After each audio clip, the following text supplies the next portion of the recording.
కదండి ఇదంతా. అంతా మా ఊర్లో జరుగుతుంది. కొండవీటి రాజావారు అంటే నేను ఎవరో అని వెనకాల చూస్తున్నాను నేను. థ్యాంక్ యూ సో మచ్ అండి, ఇక్కడికి వచ్చిన అందరికీ thank you so much. And మా అభిమాన హీరో ఇమాన్యుయల్కి థ్యాంక్ యూ సో మచ్ రా, ఐ లవ్ యూ. నా favourite hero and one of my favourite actor also. Thank you so much. And హీరోయిన్కి all the best, god bless you, చాలా బాగా చేశారు సినిమాలో. అండ్ అనురాగ్ గారికి, వంశీ గారికి, కేదార్ గారికి అందరికీ పేరు పేరున థ్యాంక్స్. అండ్ ఉదయ్, ఇక్కడ గెస్ట్లు మాట్లాడుతూ Uday, all the best Uday, Aditya ఇద్దరికి. సినిమా ఇది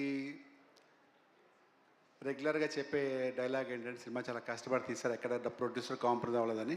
బట్ ఆనెస్ట్గా సినిమా జెన్యూన్గా ఈ వినాయకుడిని చెక్కారు, నిజంగా చాలా బాగా చెక్కారు. ప్రతి సీన్ చూసి అప్పుడప్పుడు రీషూట్స్ చేసుకుంటూ ఎక్కడ ఈ డైరెక్టర్ ఉదయ్ ఫ్యూచర్లో మంచి డైరెక్టర్ అవుతాడు, మీరు రాసుకోండి.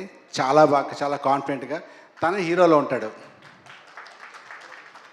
తనకి పక్కన వాళ్ళ గర్ల్ ఫ్రెండ్ ఆదిత్య, ఇద్దరు పక్కలు గుసగుసలాడుకుంటూ చాలా బాగా చేస్తారు. All the best once again, thank you so much. మీకు సినిమా పెద్ద హిట్ అయ్యి ఈ May 31 రిలీజ్ అవుతుంది. మీ అందరికి సక్సెస్ఫుల్గా డబ్బులు రావాలని మనస్ఫూర్తిగా కోరుకుంటున్నాను. Thank you so much. Thank you అండి, థ్యాంక్ యూ. ఎవరు కొంచెం అక్కడ సెంటర్లో మాట్లాడరా? యా. సో